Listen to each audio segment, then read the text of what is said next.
may sang sininga victim amo ni ang gin-abduct kagabi ang si Richard Tutop as reported sa aton man sa patrol nga si Sa mga late tuners pala naton ang way makabati sang balita.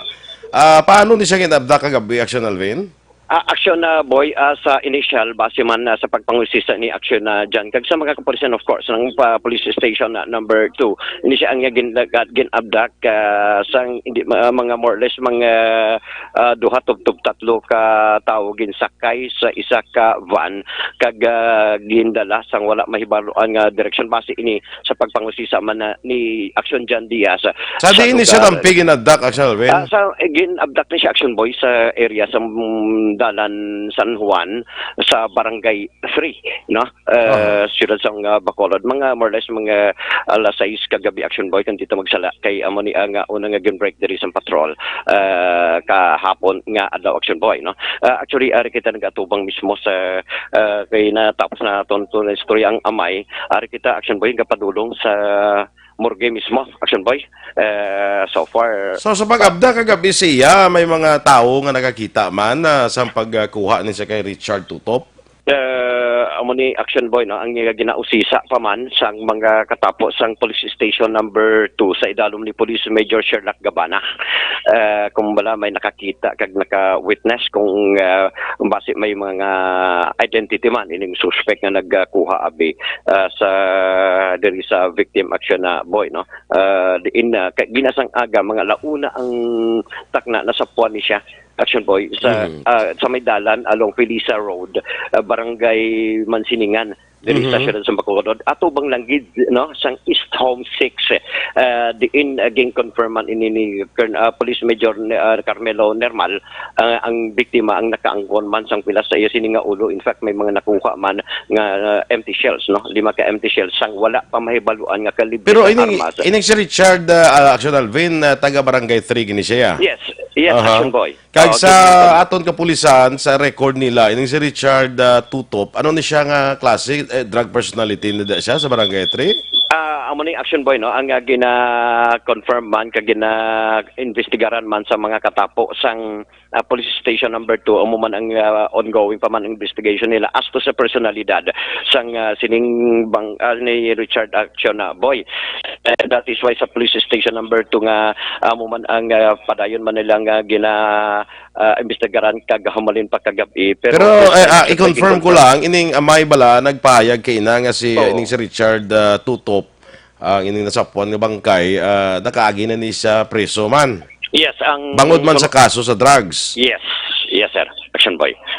So far Action Boy no basi makakuha pa kita sang dugang mga detalye granting gin-confirm mismo sang amay nga ang ining nasapuan nga bangkay kay nasang aga iya mismo sa bata kag iniging kilala kay Richard Tutop bali 33 anyos nagapuyo ni siya nasa may Ceresa Barangay 3 diri sa siyudad sa Bacolod. So rekta diri sa area sa Lourdes Funeral Parlor ang ka-aksyon nyo Aksyon Alvin Graba.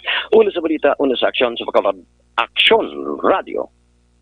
Salamat kay Aksyon Alvin Graba sa aton sining follow-up report sa sining bangkay nga nasapuan karon gid lamang kagahon dira sa may barangay Mansilingan no kag ginkilala ini kay Richard Tutop nagaedad 33 anyos nga as reported amo ni siya ang ginabdak kagabi sang pila ka mga persona ginsakay sa van kag nakit-an na lamang ang bangkay niya karon gid lamang nga kaagahon no ang follow-up report sina patigyonon sa ato sa patrol with Aksyon Alvin Graba kay matian sa iba naton diri nga pagpangalagad. Magabalik kita sa aton dugang nga mga balita pagkatapos lamang sini.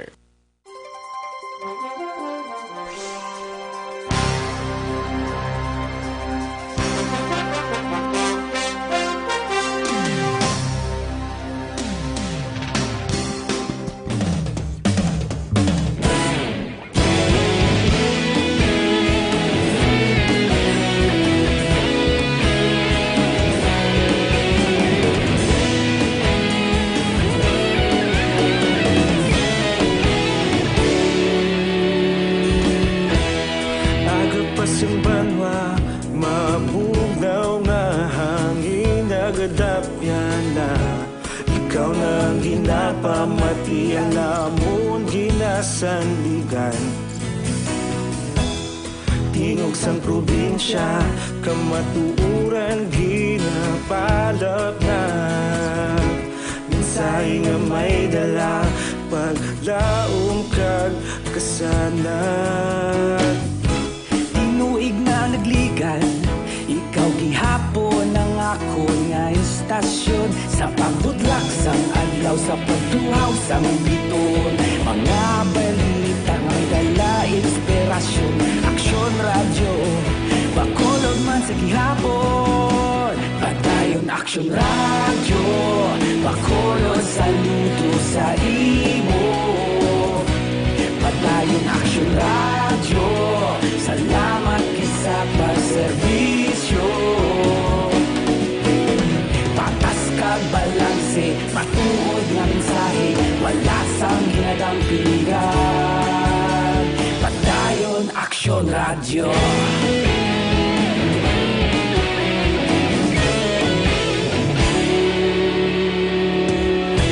Bakulon kag negrosanon, inyong nga pamatian. Istasyon nga nagapalaplag sang kamatuuran. Mabakod nga prinsipyo, reporter handa sa serbisyo. Kahapon, karon kag sa gihapon. Aksyon Radio Philippines Standard Time, las 6:14. Sa detalye na sang mga balita lokal.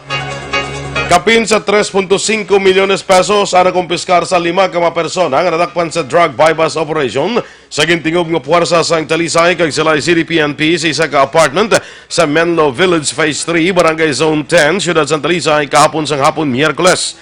Suno sa kay Negros Occidental Police Provincial Office Director Colonel Romeo Baleros, subject sa operasyon ang duha ka babae. Kaging kilala sila nanday Maria Del Mar Paruhinog, 22 anyos, kag Joanna Lusabia, 20 anyos. Kalakip man sa dakpan na musantay Romel Ferrer, 25 anyos, Jason Paruhinog, 19 anyos, kag Humark Orquia, 27 anyos, tanan sang Barangay Mambulak, Siyudad sa Silay.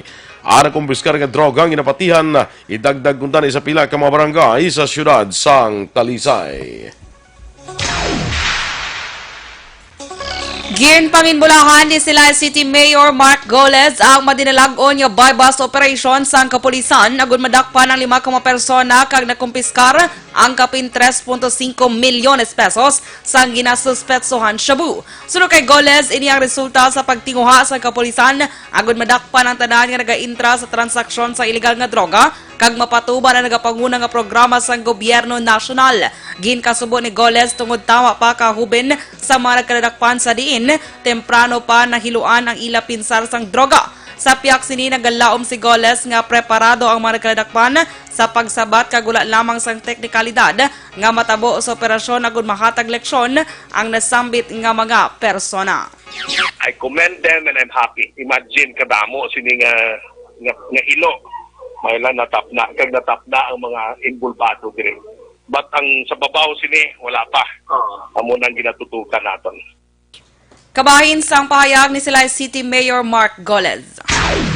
Ginatugyan na ni Mayor Mark Golez sa kapulisan na pagdakop sa kay Michael De Vinagracia, ang ginatudlo leader sa drug group sa Northern Negros Occidental. Nagapati si Golez nga masarangan sa kapulisan nga marakpan si Michael De Vinagracia kag mapasabat sa iya mga kaso.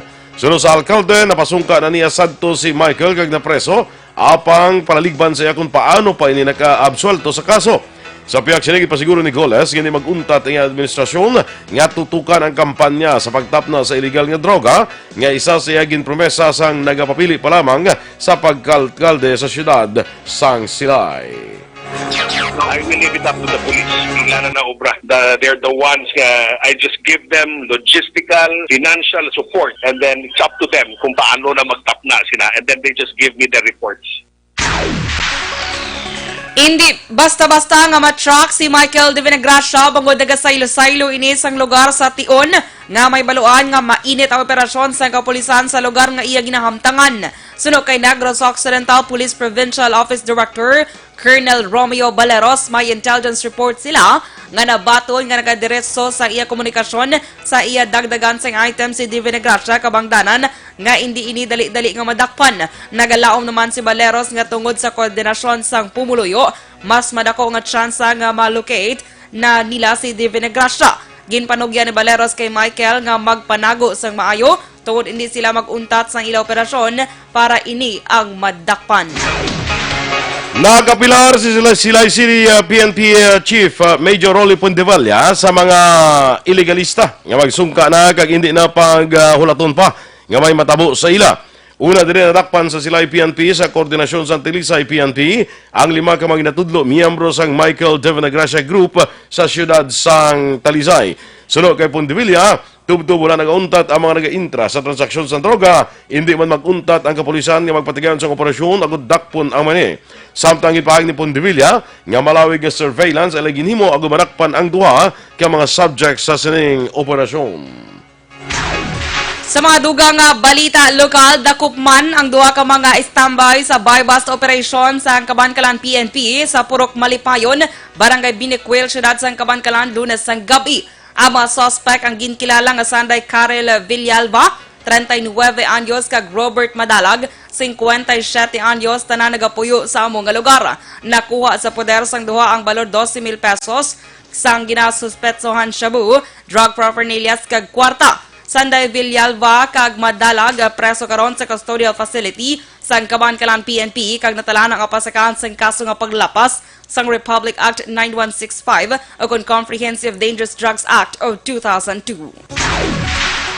Sa ibang paraton nga balita lokal, kapin sa 100,000 pesos nga pagkabutang o kung balor sa pagkabutang ang natupok sang kalayo sa sunog kahapon sang aga sa Purok Malipayon, Barangay 35, siyudad sa Bacolod. Sa inisyal nga pagpangusisa ni Bacolod City Fire Marshal Chief Inspector Publio Plutenia, 13 kapuluyan ang nalitan sa diin siyam ang total damage, kag 4 naman ang damage. Duha man ni Plutenia, nagsugod ang kalayo sa puluyan ni Ruel Salili nga naglaton sa iban pa. Sunod kay Plutenia, wala nakasulod ang fire truck sa lugar tungod wala sang malapad nga dalan para nga makaagi ang fire truck. Padayon pang investigasyon sang BFP Arson Investigator sa gintunaan sang kalayo. Hugot nga paghakos samtang nagatulo ang luha ni Roel Salili sa makita nga buhi ang 7 ka tuig nga bata kag wala nadala sa sunog nga nagluntad sa Purok Malipayon, Barangay 35, siyudad sang Bacolod kahapon sang aga. Sunod kay Salili sa tuman nga kahadlok sang iya bata, nagdalagan ini agud makapalagyo sa malayo nga lugar. Una diri masobra man 2 ka oras ang pagpangita ni Roel sa iya nga bata. Samtang nag-aaway pa mga bombero sa nag-ibual nga kalayo sa pulian nga nasunog. Sa paghangop ni Roel nga nalakip sa sunog ang iya bata, bangod yara ini natabuan sa ila pulian sa nagumpisa ang kalayo, kaupod ang iloy kay isa pa kautod. Mismo ang iloy wala na makadumdum sa mga nagkalatabo tungod tuman man, kadasig sang ginlamon sang kalayo ang mga pamalay. Nakaangkon sang kapilasan ang duha ka miyembro sang Philippine Army sa idalom sang 15th Infantry Battalion matapos makainkwentro ang inapatihan makadapos sa New People's Army sa sitio Pinamayan, Barangay Kalamandaan, Banwa sang Kawayan sa tung Lunes sang hapon. Ang mga biktima ako ng mga napilasan ginilala nga Sanday 2nd Lieutenant Elnard Alde, nga among platoon commander kag PFC Elmer Lampa, nga lunsa nakaagom sa minor nga kapilasan pareho sang gas-gas lang. Sunod kay 302nd Infantry Brigade Commander Colonel Noel Bulayan, nakabaton sila sang tawag gikan sa pumuluyo nga may presensya sang NPA sa mga lugar. Ginpadulungan ni kag nakaengkwentro ang manapulo ka armado sa sunod sang 20 to 25 minutos nga bayluhan ay sang lutang. Nakapalagyo ang mga NPA apang nabilin ang duha nila ka backpack nga may mga unod nga grenade launcher, medical kit, mga bayo kag mga subversibo nga dokumento. Dungan pa ni Bulayan, wala sang pamilya nga nalitan o kung gin-evacuate, kag balik na sa normal ang sitwasyon sang lugar sa nga ginatiniran subong sa Philippine Army para mapaluntad ang katawhayan. They were able to recover 2 backpacks containing medical kits, stethoscopes, yung PP apparatus, medicines, and other personal belongings, and subversive documents. Contained 4 rounds of grenade launcher, no? Rifle grenades, as you say. Si 302nd Infantry Brigade Commander Colonel Noel Bulayan. Nagkambyo ang pinsar ni Bacolod PNP Director Colonel Henry Binyas kag hindi na sinipag kakason ang tanan nga personnel sa Police Station 3. Sunod kay Binyas, iya nakitaan nga may mga personnel nga dedikado sila trabaho kag wala nagati namaran kabangdalan nga ginbawi sini ang una niya nga palayag nga kakason kag ilisa ng mga tanan nga police assigned sa Station 3. Dugang pa ni Binyas nga sa karon may evaluation nga ginahimo ang iya staff agud may baluan kung sino ang magpabilin kag kakason sa mga estasyon sang pulis. Sino man nga makakas ang saylohon sa iban nga unit o kung ipaydalom sa retraining, magapabilin nga caretakers ang Police Station 3, si Lieutenant Colonel Levy Pange. Aksyon Radio Philippines Standard Time las 6:23 sa mga bukol naman nga tubo sa inyong alawas, sistema na kuntumor, hindi pagbabayi, hindi pagpadugaya para hindi na magmalignant. Mag-inom na sa Santon Plus Herbal Capsule. Sunod sa mga eksperto, ang Santon Plus Herbal Capsule makatunaw sa mga breast cyst, myoma, bukol sa ovary, bukol sa baga, goiter, kag iban pa. Ginabuligan pa sa Santon Plus Herbal Capsule inyong alawas para nga hindi matubuan sa mga bukol, cyst, kag iban pa nga mga balatian. Santon Plus Herbal Capsule, garantisado, may alibyo, mabakal sa mabutika, dag 12 pesos lang. Bisitahin man ang Alternative Medicine and Wellness Center sa Medalla Narnais at tubalan sa gate sa Paglawan Sports Complex. Tabuk sinayara dira ang Alternative Medicine and Wellness Center. Pangita lang si Doc Ramel Uy para sa libre nga check-up. Kag pwede na ini ma-deliver sa inyo balay pagis mag-order online sa www.kalusuganyan.ph o sa Kalusuganyan Facebook page. Pinay flight attendant nga nagikan sa Wuhan, China, nagpa-self-quarantine matapos maka-eksperyensya sa sintomas sang coronavirus.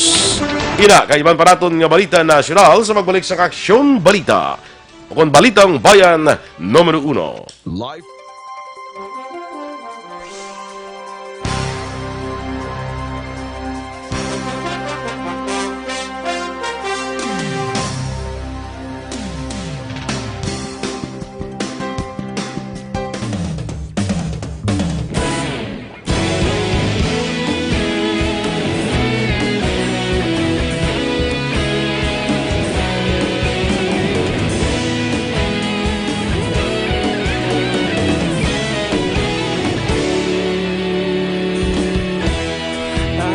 Banwa, mabugaw nga hangin nagadapyan na ikaw na ang ginapamati ang namon ginasandigan. Tingog sang probinsya, kamatuuran ginapalap na minsay nga may dala paglaom kag kasanag. Tinuig na nagligan, ikaw gihapon ang ako nga istasyon. Sa pagbutlak sang adlaw, sa pagduhaw sang biton, mga balita nga dala inspirasyon. Aksyon radyo, Bacolod man sa gihapon. Padayon Aksyon radyo, Bacolod saludo sa imo. Padayon Aksyon radyo, salamat kisa pagserbisyo. Patas kag balanse, matuod nga mensahe, wala sang ginadang pilihan. Padayon Aksyon radyo.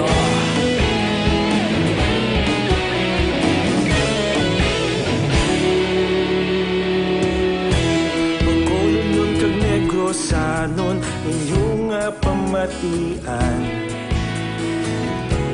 Stasyon nga nagapalaplag sang kamatuuran.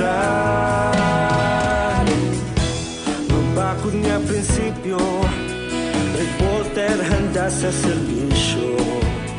Kahapon, karon kag sa gihapon, kita magapadayon. Tinuig na nagligan, ikaw gihapon ang ako nga istasyon. Sa pagbutlak sang adlaw, sa pagtuhaw sang biton, mga balita na may dala inspirasyon. Aksyon radyo, Bacolod man sa gihapon. Padayon Aksyon radyo, Bacolod saludo sa imo. Padayon Aksyon radyo, salamat kit sa pagservisyo.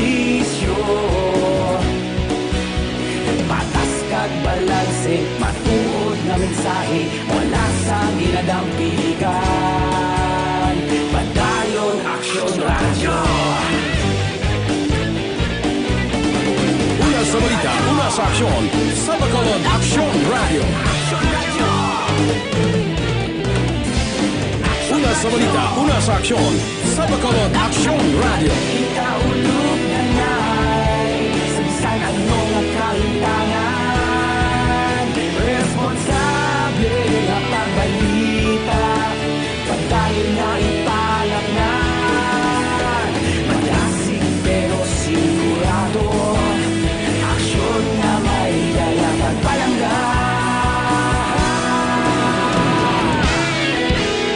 Naman nga pagpangapay mga kaaksyon ang Santon Plus Coffee Mix aton ina nga ginarekomendar sa inyo. Kape nga hindi lang nimo ma-enjoy ang aroma sang manamit nga kape, kundi makabulig pa sa imo ika ang lawas. Kaya ning Santon Plus Coffee Mix himo ini sa santon, soya kag malunggay kay iban pa nga medicinal herb. Nagabulig ini panubo sa aton nga bad cholesterol, nagatinno pa sang colon o kontinai likaw kita sa colon cancer. So sa aton kape, Santon Plus Coffee Mix, may kape ka na, may bulong ka pa. Aksyon! Balitang Bayan, numero 1. Aksyon Radio Philippines Standard Time, las 6:29, detalye na sa aton mga balita nasyonal. Nagpaidalom na sa self-quarantine ang 28 anyos nga Pinay flight attendant matapos mag-eksperyensya sa pila ka sintomas ng coronavirus. Ginkumpirmar ni Dr. Cornelo Quachon sang Aklan Provincial Health Office nga among flight attendant nga halin sa siyudad sang Wuhan, China, ang nagpaidalom sang medical check-up matapos nga naka-eksperyensya sa pila ka mga sintomas. Sunod kay Quachon, hungod nga gininago ang ngalan sang among flight attendant bilang seguridad man sa ibahin. Doon pa ni Quachon, nagkuha sang sample sa mga health worker, kagin padala sa Research Institute for Tropical Medicine sang Department of Health sa Region 6. Agud si saon kun bala, positibo ang flight attendant sa coronavirus. Nakahanda ang gobyerno nga magtumanin kaso mag-issue sa travel restrictions ang World Health Organization at WHO sa mga lugar nga apektado sang SARS-like virus. Sunod kay Health Secretary Francisco Duque III, sa karon nakabantay sila sa mga rekomendasyon sang WHO. Sunod kay Duque sa tion nga magdeklarar sa outbreak, ang WHO magapagwa naman ini sa mga pagsulundan nga pagabasihan sa mga pungsod nga apektado. In kaso naman may travel restrictions labi na sa China, ginpahayag ni Duque nga handa ang pungsod nga ipatuman ini. Sunod pa kay Duque, kung mag-a-issue sang outbreak ang WHO, mahimo ang China naman mismo ang patuman sang restrictions, kag idumili na ang pagwa sa ilang mga residente labi na ang yara sa Wuhan City nga ginhalinan sang balatian. Kalakip sa mga pinakamadamo nga kadamuon sa mga dumuluong diri sa pungsod ang lunsay mga Chinese nationals. Nanawagan ang grupo sa mga doktor sa publiko nga magsalig sa mga eksperto sa patag sang medisina agon makalikaw sa mga balatian kaangay sang nagwa nga outbreak sa polio, dengue kag pneumonia. Ginklaro ni Dr. Lulu Bravo, Executive Director sa Philippine Foundation for Vaccination, nga nagalala na ang pag-angkon sa naglain-lain nga epidemya halin 2017 to 2019 nga nagresulta sa kamatayon sang 1,000 ka tawo. Doon pa ni Bravo, kung hindi ang nadulot sang kadlok sang publiko sa mabakuna sa nagagawa nga negatibong report kag ang pagkakalmante para mabalik ang kumpiyansa sa panguluyo sa vaccination program sang gobyerno. Ginpahayag ni Bravo ang obligasyon sang tanan nga magbulig para mapukaw ang kada Pinoy kung ikaayong lawas ang hambalan. Ginapabiya na ang tanan nga pulis nga gin-deploy sa 14-kilometer danger zone sang Bulkan Taal bangod sa pandam sang National Disaster Risk Reduction Management Council sa maghimo aktibidad sang bulkan. Sudo kay PNP spokesperson Brigadier General Bernard Banak, 48 oras ang ginhatag sa ginabulubanta. 500 ka pulis nga gin-deploy sa lugar tungod sa padayon aktibidad sang bulkan. Ginpangabay man ni Banak ang mga residente nga nagapabilin sa lugar nga magbiya na para sa ila seguridad. Nakitaan sang kapulisan nga may mga residente nga ginabaliwala ang panugyan sa otoridad kag nagpauli sila tag sa kapulian para magkuha sang ila kagamitan. Magapain naman ang Philippine Amusement and Gaming Corporation kung pagkor sang 2 bilyones pesos para sa pagpatukod sang permanent evacuation centers nga magamit sa tion sang kalamidad. Sunod sa pagkor, ang Multipurpose Evacuation Center Project ang tukuron sa naglain-lain nga parte sang pungsod para magamit sa mga biktima sa mga kalamidad kaangay sa mga super typhoons, mga pagbaha kag mga aktibidad nga o kung kag iban pa nga mga kalamidad. Suno sa gaming regulator, may 11 na sila kalugar nga nakitaan para patukuran sa permanent evacuation centers. Sa dugang nga balita national, ginabi-abi sang Malacañang ang panibagong nga survey sang social weather stations kung sa diin nakakuha sang 72% nga net satisfaction rating si Presidente Rodrigo Duterte sa ikaapat nga quarter sang 2019.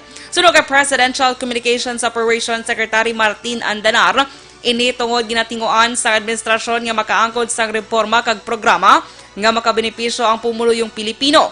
Dugang paniandanar mahimo nagsaka ang satisfaction rating ni Duterte bangod sa mabakod nga panindugan kag wala pagkompromiso sa takilid nga kontrata sa gobyerno sa Maynilad kag Manila Water, kampanya kontra sa iligal nga droga kag mga programa nga may labot sa matamat nga pagsulbar sang kapigaduhon. Ginpahayag pa sang Tiglikom nga ang survey ang talamdan sang pagsuporta sang pumuluyo kay Duterte.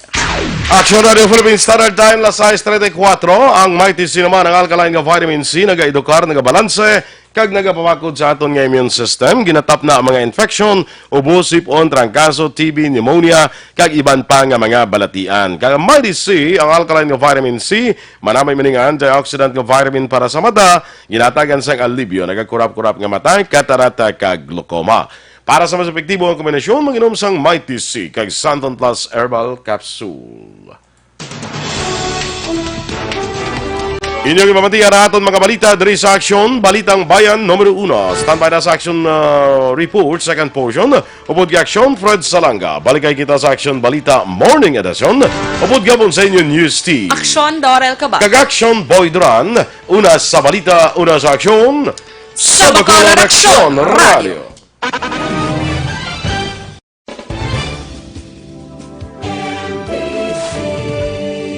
Manila Broadcasting Company. Sa balita, komentaryo, issue,